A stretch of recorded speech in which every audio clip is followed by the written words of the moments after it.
You've known since the second grade that the planets of our solar system orbit the sun.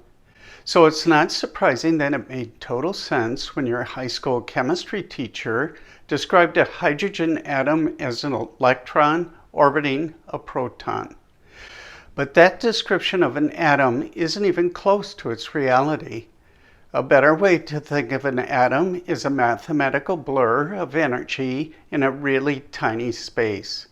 Even the substance of elementary particles is measured in electron volts, a measurement of energy, not matter. The idea that the universe is composed of tiny BBs spinning around each other is giving way to a universe that is nothing more than energy bundles.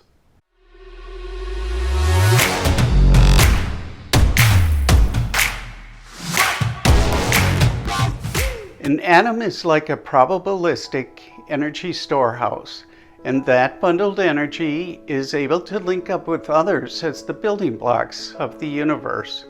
Your world is made of energy. Some of it in bundles called atoms, and the rest of it as pulses called photons, zipping between them. Everything is energy. This way of seeing atoms changes the way you see the physical stuff around you. It especially plays a key role in enabling a philosophical concept called dualism. What is dualism? I'm going to talk about it in this video. I just said that everything is energy, but that's not exactly true. There is one other thing in the universe, and that is consciousness. Consciousness is your mind, soul, personhood, etc. It's the thing that knows you exists as you. It allows you to feel, think, and decide. Whose consciousness am I talking about? It is yours or God's, but we'll handle that discussion in another video. For now, let's discuss energy and consciousness as the two components of dualism. Most Christians believe in dualism whether they know it or not. Dualism means that the body and soul are separate and different things. If you're a Christian, you believe that when your body dies, your soul lives on with God. Because you have faith in the soul existing without a body, you're a dualist. Bible verse 2 Corinthians 5:8 says, "Absent from the body is to be present with the Lord." You've heard this before at a funeral. Christians believe strongly in the soul existing in an afterlife. However, many philosophers reject dualism because they say there is no link between the spiritual and the physical. In other words, a thought can't move your body. Or more often, you hear the objection in terms of there being no link between the mind and the brain. They ask, how can a non-physical mental state interact with the atoms of your brain? But wait a minute, didn't we just talk about physical atoms as being bundles of energy? Each atom is a concentrated blur of energy. So wouldn't a better question be, how can a mental state interact with energy? Or, to be more contemporary, how does a thought cause a change in the energy distribution of your brain? I am proposing in this video that your mind and energy are both made up of unknown stuff. What is a thought made of? What is energy made of? I believe that nobody knows. If nobody knows what they're made of, how do you know they can't interact? Since most people are not scientists, comprehending a thought as tangible stuff is easier than comprehending energy in the same way. So let's start with the thought, and we'll look at energy in a minute. If I ask you to imagine you're eating an orange, you would find it easy to do. Not only do you see the orange in your mind, but you can probably also smell and taste it. A vivid thought can make the experience almost tangible. However, your eyes don't really see it, your nose doesn't smell it, or your mouth taste it. It is just something that happens in your mind. It is only a thought. So what do you know about that thought? You know a few things. First, it is something that definitely exists because you just imagined it.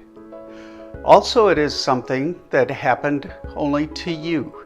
When you thought about eating the orange, the thought didn't pop into other people's heads. It only occurred in your mind. You can describe the thought to another person, but you can't transfer it to them. They have to create their own.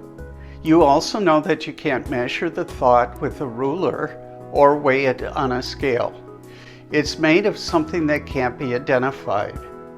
The more you ponder a thought, the more you realize you don't know what a thought is. You can try to define it in terms of thinking or your mind, but in the end, you create circular definitions that never really quite get to what it is. Energy is very similar for scientists. They don't know what it is either. Like them, you have a sense of energy. Some days you have it and others you don't. A pan of boiling water has more than a cold one. It makes sense that energy of your arm is transferred to a hammer, then to a nail, driving it into a piece of wood. You can see things move because of it, but what is the it?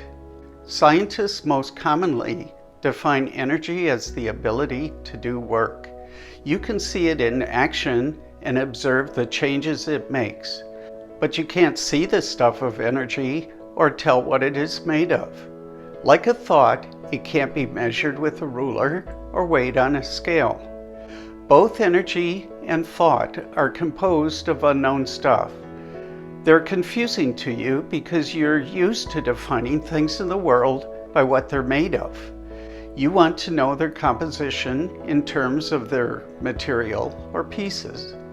But neither energy nor thought are made of something more fundamental, nor can they be broken into pieces. They are each the most basic thing there is in terms of stuff.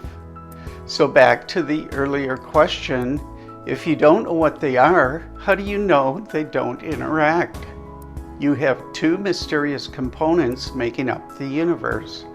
It seems to me there is some chance that they do affect each other. If you try thinking more about energy and thought, you'll find they're both elusive. It is much like trying to catch your own shadow. But I know you're not here to catch your shadow. You find enjoyment in just trying. You're the person that wants to dig deeper than tweets and reports on the evening news. And in that spirit, keep digging.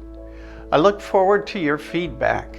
Please leave your comments and questions below or contact me at my email address. I'll see you in the next video. Remember, humility, thanks, and joy.